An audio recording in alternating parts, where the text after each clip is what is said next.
సింగరేణి యాజమాన్యం కార్మికులు వివిధ కారణాల చేత అనారోగ్యం పాలైతే అనారోగ్య కారణంగా ఉన్నటువంటి ఒక కార్మికులకు మెడికల్ బోర్డు నిర్వహించకపోవడం వల్ల వాళ్ళకు జీవనోపాధి కొరకు కార్పొరేట్లో ఉన్నటువంటి ఒక కొత్తగూడెంలో ఉన్నటువంటి ఒక వైద్యాధికారి అయినటువంటి ఒక సిఎంఓ గారు వాళ్లకు అక్కడి నుండి 2 నెలలు 3 నెలలు రివ్యూల పేరిట వాళ్ళకు సర్ఫేస్ జాబ్ రాస్తూ ఉంటే ఇక్కడ ఉన్నటువంటి ఒక శ్రీరాంపూర్ యాజమాన్యం ఆ యొక్క కార్మికులను మరి మీరు అండర్గ్రౌండ్లోనే పనిచేయాలనేటువంటి ఒక షరతులు విధించడం ఇది హాస్యపదం.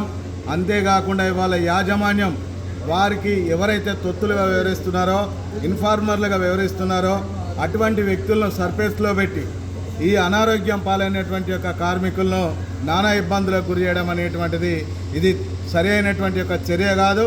ఈ చర్యను మీరు వెంటనే ఉపసంహరించుకోకపోతే దీనికి తగిన మూల్యం చెల్లించుకోవాల్సినటువంటి యొక్క పరిస్థితి ఏర్పడుతుంది.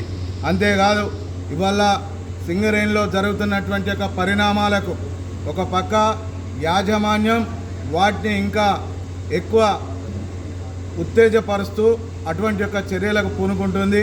ఇప్పటికైనా ఈ చర్యలను ఉపసంహరించుకోవాలని, అంతేకాకుండా అనారోగ్యం పాలైనటువంటి యొక్క కార్మికులను సర్ఫేస్లో పెట్టాలనేటువంటిది ఏఐటీసీగా డిమాండ్ చేస్తూనే ఇంకా రకరకాల పనిభారాలను కార్మికుల పైన మోపుతూ రకరకాల నానా ఇబ్బందులకు గురి చేస్తూ అండర్గ్రౌండ్ మైన్లలో ఇబ్బందులకు గురి చేయడం అనేది జరుగుతూ ఉన్నది.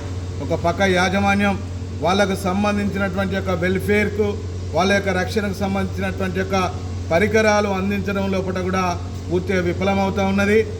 కార్మికులకు ఇవ్వాల్సినటువంటి యొక్క పనిముట్లను సరైన సమయంలో ఇవ్వకుండా ఇబ్బందులకు గురి చేస్తూ ఉన్నది. ఒక పక్క చూసినట్లయితే సపోర్ట్ మెన్లకు కనీసానికి 27 mm ఫిట్ ఇవ్వలేనటువంటి యొక్క పరిస్థితులలో ఇవాళ యాజమాన్యం ఉన్నది.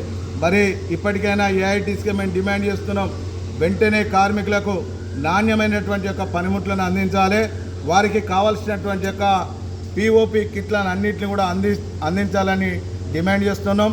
మరొకసారి కూడా ఈ శ్రీరాంపూర్ సింగరేణి యాజమాన్యానికి మేము డిమాండ్ చేస్తున్నాం, ఎవరైతే కార్పొరేట్ నుంచి వెళ్ళి కొత్తగూడెం ఏరియా హాస్పిటల్ నుంచి వెళ్ళి సర్ఫేస్ తీసుకొచ్చుకున్నటువంటి యొక్క కార్మికులకు ఖచ్చితంగా మీరు సర్ఫేస్లో వాళ్ళకు పని కల్పించాలి.